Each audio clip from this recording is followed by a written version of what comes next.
Are we really looking at LeBron like he's too nice? And by the way, that's subjective, but he's too nice to be the GOAT, Lou? Like Are we still doing this? Like forever. yeah, at this point, it's Michael Jordan, Kobe Bryant, LeBron James. You take your pick how you want to go one, two, and three.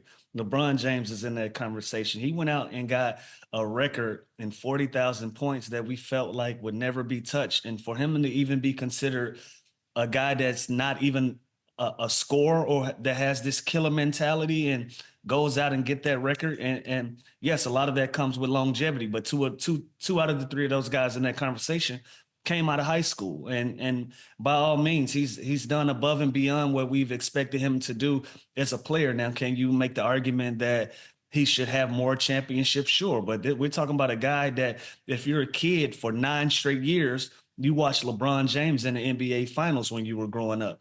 You don't know another definition of greatness growing up. So I don't know where the nice thing comes into this debate.